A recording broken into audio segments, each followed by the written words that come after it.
All right, Genevieve, let's start with your franchise story. How do you even fall into franchising? What was your step to becoming a part of this franchise industry that we both live in?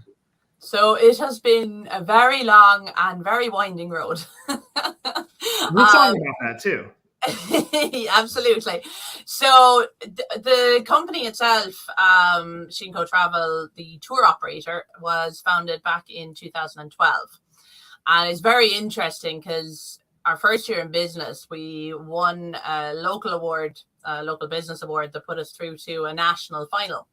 And, we were still wet behind the ears, as they say, over here in Ireland. And they said, this concept should be franchised.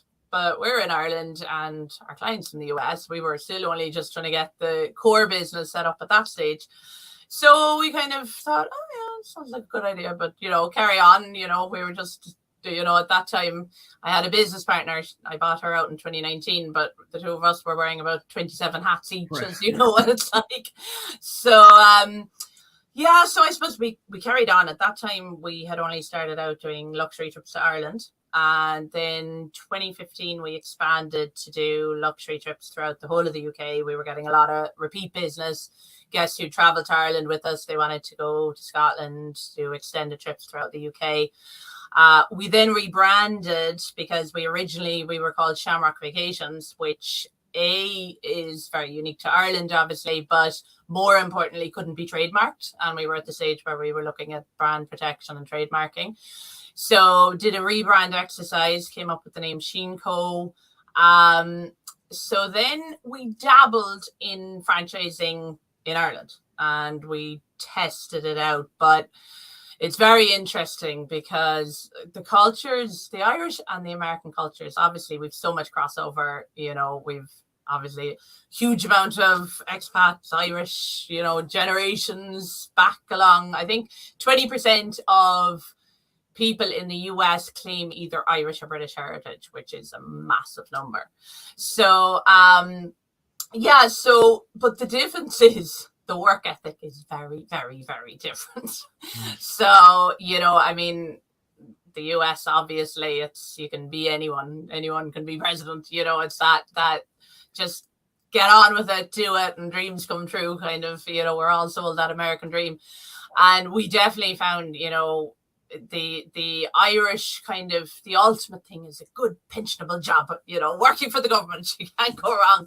So, and just, the more time I spent in America, 90% of our end clients, our guests, have always been based in the US. So I've obviously traveled over there. We do travel shows coast to coast, spent a lot of time over there and fell into franchising. I suppose, I wanted to move my sales over to the US. That's always been kind of a goal.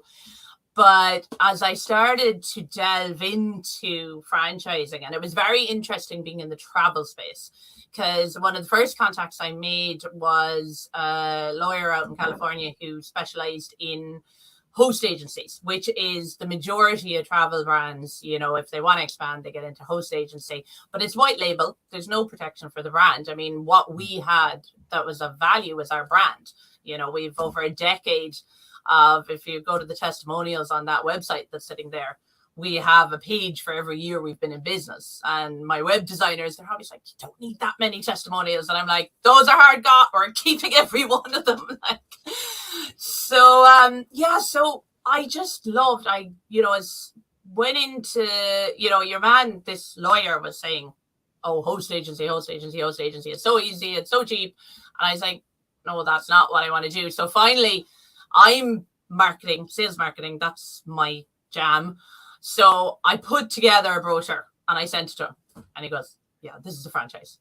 So that took me down the franchise route then. And, it's been 3 years now, really, since I've been really in that space. I think we're just about to sign up with the IFA for our third year. Done 2 emergings, 2 IFAs, have my CFE. So I've really been on a very immersive journey into the franchise. And I just love it because I love everything about it. I love, as I say, the American dream, supporting people to create their own unique business, but with all the support of a franchise. I just think it's so cool, basically. If you go back, so you made the decision to become a franchise, and you're going through this process. What's your dream at that point? Like, what if you had to say what the outcome was at that point versus what it is in reality? Like, what did you think the outcome was going to be? So I'm laughing, Nick, because I went to my first emerging, which was what, 2021. I think emerging was like mid-November, early, when it is. And I think we were allowed back into America, as I reside in Ireland, and I think we were allowed back into America without the 2-week wait period, like a week before. Yeah. So that was like my first time getting into America, and I went to emerging, and you should have seen me. I'm going to be back here next year with 10 franchisees. It was all going to happen like that, But I think anyone in franchise space knows tenacity. It's all about tenacity. And the funny thing, when I look back on that, I am so happy that didn't happen, because we have rewritten our entire system this year. We were lucky enough to have Sherry Christopher come on board with her 30 years of expertise in franchising. And she helped me rewrite the entire FDD and helped me kind of streamline the system, because I suppose we have a very, very unique franchise concept. But when I put that concept together and created as a franchise, I didn't know enough about franchising. So now, having all that expertise behind me, I can, and with Sherry's assistance, we were able to actually make it work as a franchise. And so, yeah, like I said, I've been going around saying for the past year, I must be the only franchisor who's actually happy that she doesn't have franchisees, because it gave me the freedom to completely rewrite the system. And now, I mean, I'm a kind of a funny person, because I like to have all the I's dotted, T's crossed. Like, we have a fantastic CRM. I bought the CRM we have before I had a website. This is way back in 2011. So, when 2012, sorry, just to be correct. But so now, like in the franchise space, I invested in a learning management system. We have an amazing learning management system before I have franchisees. So that's all up, ready to go. So it's like, I like to build it first. And so I wasn't ready. I know now that, 2021, I was in no way ready. Now I'm ready, and it's fantastic. If you think through candidates, getting in front of candidates as a part of the process, what do you wish you were told when you franchise your business that you now know as it relates to the difficulty of finding people that would actually want to buy this? That's a really good question, because any business, I just put it down to R&D. I didn't go out with a plan to do R&D, but I spent an awful lot of money on trial and error in marketing. So again, with hindsight is 2020, so I call it R&D. But look, it's funny, because I had a conversation with Sherry the other day about the IFA, and the value in going to the annual convention. And my thing is, and it's the same, like we're doing the Franchise Expo South now, the weekend after next, and we've signed up for a couple of franchise shows in Atlanta and San Diego. And it's like anything, you can have one conversation at these shows and it pays in spades. I mean, like Sherry, even that relationship, like that was because I kept showing up. We kept bumping into each other. We kept meeting each other, and that's another thing I love about the franchise space is it's such a small community, and it's such a lovely, tight-knit community, because, you look, most industries, it's like, oh, we're in competition. But the person who wants a Sheenco Travel franchise is not the person who wants a sandwich franchise, who wants a coffee franchise, so on and so forth. And I think that's what's so lovely, because everyone's like helping and supporting each other, because we're not really competitors. We're all out to support franchising as a whole. Yeah, I mean, ultimately, where you are a competitor in today's world is everybody wants qualified and ready to buy. Right. And look, and there's been a huge shift in the way that franchising works, and that the broker community has really grown up as the largest franchisor that exists, because Absolutely. they have the relationship, all the people that are coming to the table and saying, here's how much money I have, here's what I'm passionate about, and match me to the right brand that would make sense for me. And so there's a lot of complexities that exist in it. But I mean, for you, like if I were to praise something, whether it's done on accident or purpose, the fact that you focus on building the foundational elements ends up being it will give you a great return later on. I mean, most franchisors, they need the franchise fees to keep the lights on. Right. Therefore, they use some of that money to continue to build up their ship. We're so lucky because we have a very successful business there. Right. I mean, the investment, like, I am so lucky because I have poured money into this. Like, we are at a very high investment level, but I still have a business that has a very good cash flow. There's no issues. So I have that money to spend. And it is, I am in a very lucky position. I mean, I've been in that position day one. That is one good thing. Travel, the margins are low, but oh my God, you get the money up front. So we bootstrapped the company. I mean, I started the core business with a couple of credit cards. And so I have bootstrapped. That's all I do. So bootstrap the business, bootstrap the franchise. But I do realize how lucky I am to be able to do that.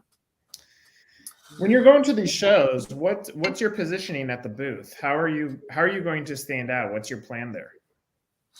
So I love our backdrop. I've got one of our very old backdrops behind me, but we've got a brand new one that's in transit to my head of sales that's coming down from, she's actually located in Florida, so she's coming down for the show. Shawnee, there'll be myself, Emma, who's our business development manager over here in Ireland. My niece is coming along under the title executive assistant. And then Shawnee just promoted newly to head of sales. She is fantastic. She was our first US corporate hire, and she's absolutely brilliant. So we're all heading down to the show. So basically what we have, like, I suppose it's the key points on the backdrop are that it's home-based, that it's a proven sales system, 10 years of selling. There's no experience required. We have very in-depth training on both the product and the sales system.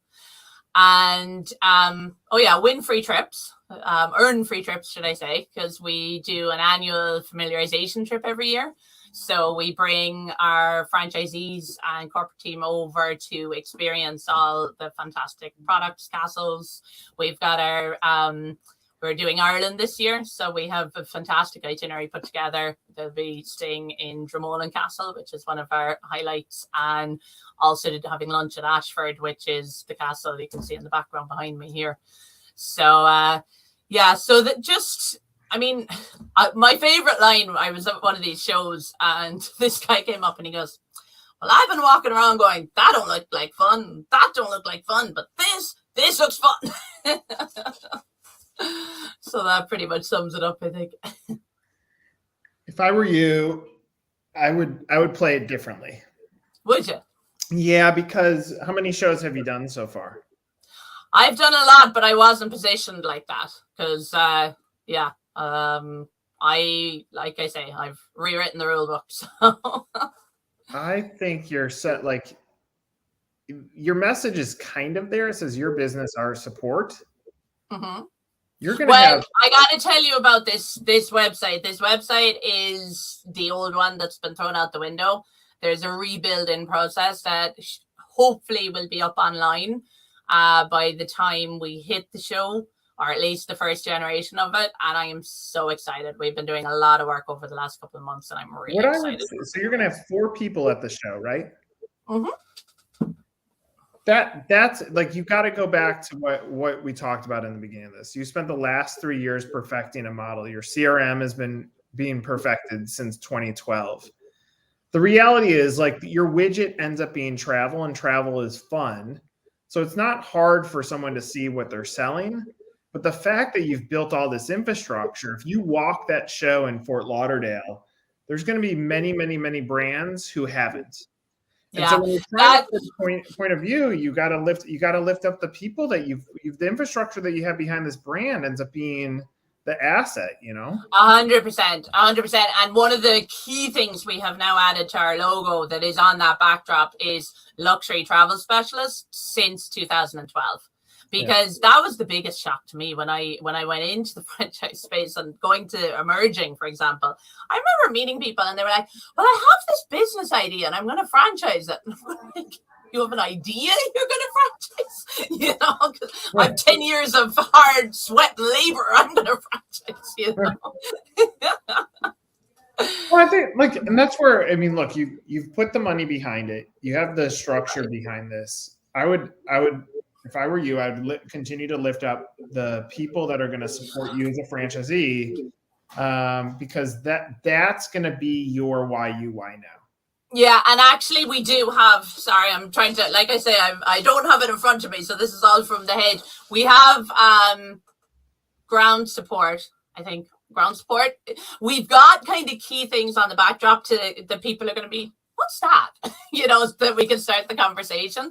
And it's funny you mentioned the team, because I don't know how, if you've dug into the one thing that is on that website, and it's on our YouTube channel as well, is videos of all those key players on the Irish team and how they support the franchisees. So 100% that we will highlight that, and we're highlighting it even more on the new site. I would also, if you have the opportunity, I would change your sales process at the show. I mean, think through what the buyer you're trying to create. You're creating your own segment right now. Like, it doesn't exist. You can't say this is my direct competitor. And so if you take a step backwards and say, we'll talk to you about purely a journey in franchising, what you're going to go through. And if it might be too late for Fort Lauderdale, but if you were to give out the roadmap, what is the travel itinerary for becoming a franchisee? And not in the traditional sense of you fill out a form and this is what happens. It's going to be a download. It's already created. It's a download for the new website. Steps to becoming a Sheenco Travel franchisee.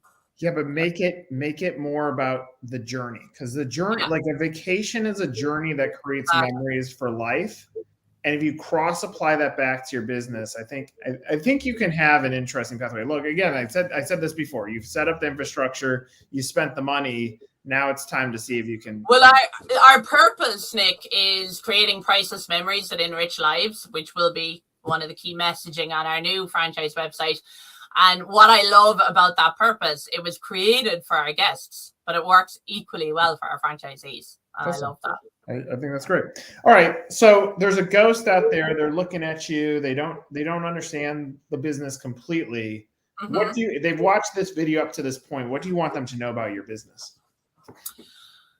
So I think what I want to, I'd like to talk to you, if you don't mind, about who we're looking for and why we're looking for them. Go for it. So one of the things we've also worked on, I mentioned our purpose, but we have a set of core values, and we very much hire to those values, and we are looking for franchisees that fit those values. So that is our number one. As I said, there's no experience in travel required. It's all about the values. We have two avatars, if you like, that we're kind of looking for. One, we've discovered we are solving a massive problem for a key demographic who are also awesome in terms of the business space, and that is military spouses, military families. Because, as you know, they move every couple of years, and it's very hard to build a career or build a business when you are in transit. And this is a business where you can, A, work from anywhere, and B, sell to anywhere. Because we're an international company, we sell worldwide. As I said, 90% of our end consumers are in the US, but we also send to Canada, Australia, and there is no territory with our franchise. So it's really about your own network and working that network. So, and then the other type of franchisee we're looking for is what we like to call the corporate escapee, somebody who is sick of working 60, 70 plus hours a week, never being off the clock. And this is a proven sales model that works with a 40-hour week. So you can have a work-life balance, have your own business, work when you want to, and still, make a decent amount of money. I think you've thought through the position here, and you know who your target is. Now you just gotta get in front of the right people. 3 years, Nick. If I haven't got that together, what's 3 years? Right. What's the vision for the next 12 months then? So 10 next year. I think now it's realistic to say I'll be back with those 10. Our main goal is 25 by 25. So 25 franchisees by the year 2025. That's the target. Yeah. Well, we'll be cheerleading you and watching the story. This has been this great, and obviously, like to be able to diary the journey. You've been through plenty of turbulence to get to this point. Long and winding road. Don't forget, we were launching in the pandemic. 2020 was when I decided to franchise. I mean, like, look, it's going to be part of the DNA of this story. When you get to the finish line, it's going to be a nice thing. So. Yeah. Well, and I mean, 2012, that was the end of the last recession. And so, start a business in a recession, franchise in a pandemic. What could be better? Well, you did say, like, if I'm a prospective buyer and I listen to what you just said as a part of this discussion, you said, look, we cash flowed the business. We're financially, we're in a strong position. I think that's a value. So keep piecing it together. And again, looking forward to seeing where the story goes. Thanks a lot, Nick. Thanks, Genevieve. Okay, this is another episode of Meet the Zor.